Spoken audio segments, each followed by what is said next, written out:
What's up, everybody? Back at here again. It is it's October 12th, I believe, and to last couple days have been kind of complicated.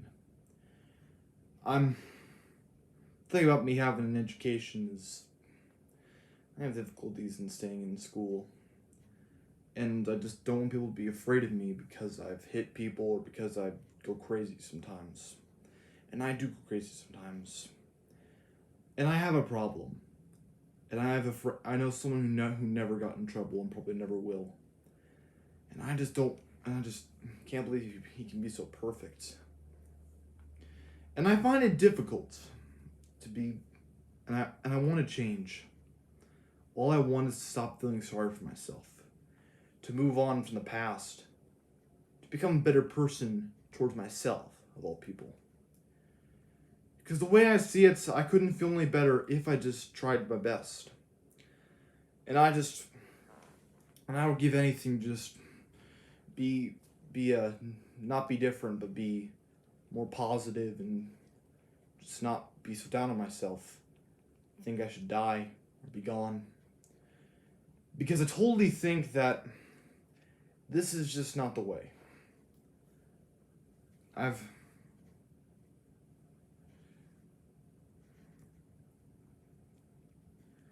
I I miss the olden days. I miss Philly sometimes. I miss Virginia.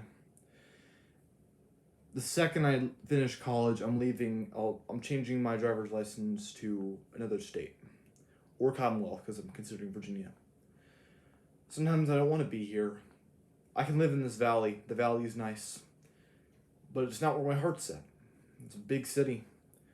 I'm not going to Florida or California. I'm not going to Oregon either. Just going somewhere maybe in this area. But the way I see it, I think it's only better that I just want to be supported. And I know that anyone out there watching, if you're busy, I understand how busy you are. Because I'm busy too. But my life, I think there's no such thing as luck. I don't like this whole luck idea.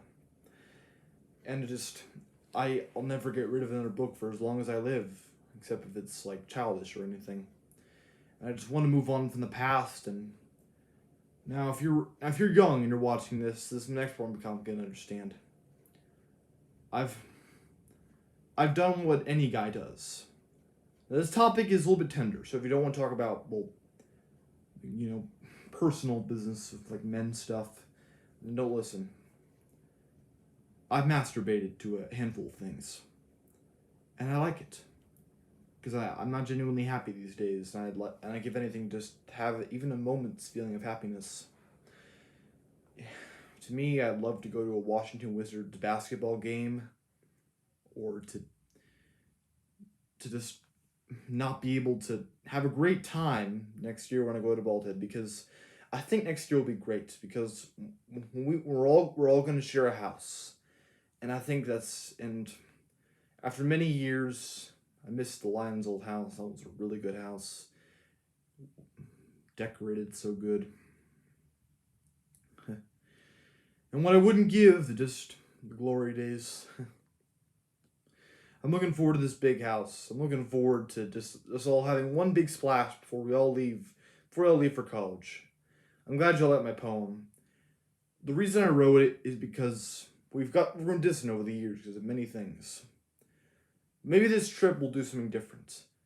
Out of many years, we all find connections in the end. And I don't know what's going to happen between us, but I'm sure you're all going to do great. And I hope I can figure this stuff out. It's no walk in the park from what I've heard about being an adult. But I want to be able to at least not be killing myself before I turn 26. And I want to go to college. I want to get into librarian or butler stuff, or heck, even teaching at even teaching at heck, I'll even take college teaching for anything. I'll take something for literacy, or take something for literacy, take teaching, be a butler for some governor. You know, that's the bigger dream. Serve a governor. Why not do the White House? You get paid well, you get served well, you get to see the president on a regular basis. Well, I just think that in Washington you get too many politics. I'd help with the VP, but I don't put it so much. I'd find a state I'd love to stay in, and then I get trained to help out with the mansion that any governor for any state or commonwealth will live in. And it's more of a goal to just serve a loyal governor and help that he runs the state. He doesn't run all 50 states. That's the president's job. And my aspirations are not to live in Pennsylvania in the future. A lot of places, North Carolina, go back to Virginia, start back up in Richmond, New Hampshire. I'd even love to live in the Big Apple for a while. Heck, I'll even take Minnesota. Cold, yes, but it's always worth it when you think about it. And heck, I'll even take someplace out west. Maybe Oklahoma. But maybe not here. Because I've grown to love this Commonwealth very much. It's a very custom Commonwealth. But I want to broaden my horizons a little bit. Go somewhere new. Base myself there, get a good job, raise a family. And my other thing is that if I'm going to have kids, I'm not going to raise one kid and then just leave it at that. I'm going to have multiple kids. Because I think we need sibling bonds. Now, Chelsea Clinton, the Clintons were lucky to have one girl, but I still think that the Bushes and the Bushes and the Obamas, both Bushes, the Obamas, and the Fords and the Johnsons, the LBJ and Lyndon and Lady Bird, they were wise to have more than one kid. It was a handful, sure, and I'm not looking for 15 kids like President John Tyler did. 7 with his first flight, 8 with his second. He was the first president to get married while in office. I think I'd settle like 2 or 3. And I'm gonna make sure that they know the importance of honesty, and they can go to good schools, and that we have a family bond, and that they can live on a generation. To me, George W. Bush couldn't have said it any better. Families is where a nation finds hope, where wings take dream. He's so right, because families just give us strength. And I'm lucky that families, considering to have 2 biological kids and then it'll be a hard life, but I want to believe I can do anything.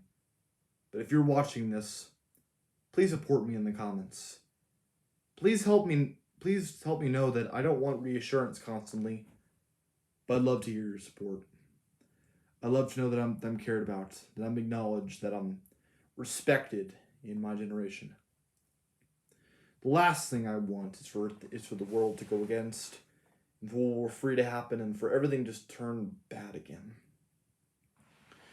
I don't want Donald Trump for a second term. Not 2 presidents to executive terms. Let's take that to 1 for now. If he's going to be a good Democrat, Biden's a little bit too old for the job now. And I will never quite know what's on the verge of happening. But as the days go on, and I struggle sometimes, I want to at least pick myself up by my bootstraps and just believe that it really is darkest before the dawn. And then I'll become a better person, if I'm not already a good person. I'd love to lay in that bed over there. Imagine me on the left side. Imagine that tray, the white thing, next to the bookshelf.